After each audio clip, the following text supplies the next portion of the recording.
কি চিনতে পারতাছো না? শুনো, আমি ঢাকায় আসার পর মাত্র 10 মিনিট লাগছে তোমার টেলিফোন নাম্বার জোগাড় করতে, আর 5 মিনিট লাগছে তুমি কোথায় আছো এটা জানতে, এবং তারপরে আমি চলে আসছি চিরাং। এখন তুমি বলো চিরাঙে কোথায় শুটিং করতেছো? কই, আমি তো চিটাগাং না, আমি তো মহেশখালীতে শুটিং করি। আমার সাথে চাপাবাজি করো না, ঠিক আছে? আমি সব ইনফরমেশন নিয়েই চিরাঙে আসছি। তুমি আসলে কি চাও বলো তো? আমি একটু তোমার সঙ্গে কথা বলতে চাই। কি বলতে চাও বলো? সেটা আমি তোমার সামনে সামনাসামনি দাঁড়ায় বলতে চাই।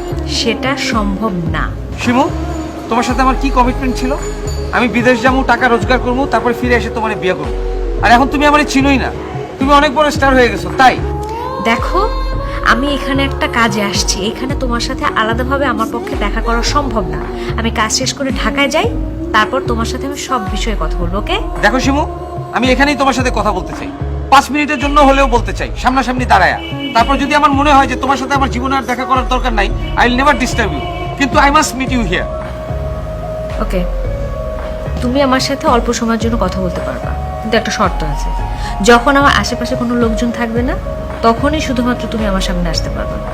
যদি আমার আশেপাশের লোকজন থাকার সময় তুমি আসো, বুঝো এইখানে কিন্তু তোমার কেউ চিনে না।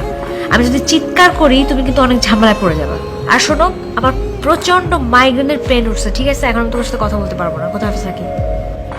আচ্ছা, তুমি কি আমার কাছ থেকে পালায় থাকতে পারবা? তুমি আমার চিনো না, তুমি জেনে যাইতেছো, দেখতেছো না আমি গিয়ে হাজির হইতেছি। দেখো, এখানে আমার শুটিং চলতেছে, আশেপাশে ইউনিটের অনেক লোকজন আছে। তুমি এখন প্লিজ যাও, সিন ক্রিয়েট করো না, আমি তোমার সাথে পরে ফোনে কথা বলবো। ওকে? শিমু, তোমার সাথে আমার কি কমিটমেন্ট ছিল বলো? কথা ছিল না যে আমি লন্ডন থেকে ফিরে আসলেই আমরা বিয়ে করব? আর এখন তুমি স্টার হয়ে গেছো, আমার চিনো না, আমার অ্যাভয়েড করতেছো, কেন এরকম করতেছো? দেখো প্লিজ, তুমি এখান থেকে যাও। হ্যাঁ, আশেপাশে আমার শুটিং চলতেছে, কেউ যদি দেখে, তুমি বুঝতে পারতেছো আমার অবস্থাটা কি হবে। তোমার পুরো ক্যারিয়ারটা এলোমেলো হয়ে যাবে। তুমি তোমার ক্যারিয়ারের কথা বলতেছো, তুমি তোমার লাইফটাই পুরো এলোমেলো করে দিচ্ছো। প্লিজ তুমি যাও, তোমার সাথে পরে ফোন করবো।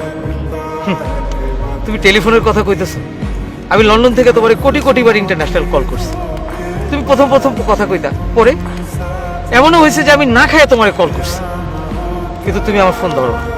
স্টার হওয়ার পর থেকে তুমি আমারে চেনো। এই বাংলাদেশে আসার পর থেকে যখনই আমি তোমারে কল করি, তুমি তোমার শুটিং এ আছে, নালে তোমার মাথা ব্যথা করতেছে, স্পটে গেলে তুমি আমার দেখে পলায় হোটেলে চলে যাও।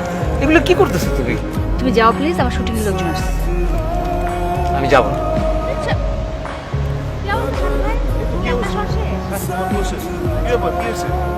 না প্লিজ ভাই, আপনি যান, এখন তো অটোগ্রাফ দেওয়া যাবে না, আমার শর্ট আছে এখন। হ্যাঁ, আর তাছাড়া আপনার কাছে তো কাগজও নাই। আমার শুটিংটা শেষ হোক, তারপর অটোগ্রাফ। ওকে? যান না প্লিজ। তুমি কত নম্বর রুমে আছো এটা আমি খুব ভালো করে জানি। আমি তোমার আশেপাশেই আছি, তুমি ঘর থেকে বাইরে হলে আমারে দেখতে পারবা। তুমি এইখানেও চলে আসছো? তাহলে আর কই যাও? আচ্ছা, এখন একটা কাজ করি, আমি একটু তোমার রুমে আসি, তোমার সাথে একটু কথা আছে। আর তুমি কি পাগল নাকি?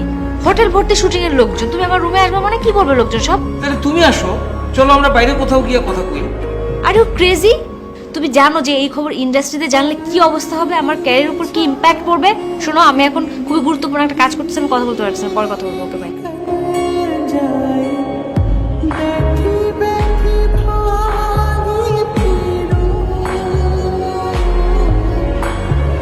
প্লিজ তুমি এখান থেকে যাও। হ্যাঁ, আশেপাশে আমার শুটিং চলতেছে, কেউ যদি দেখে, তুমি বুঝতে পারতেছো আমার অবস্থাটা কি হবে।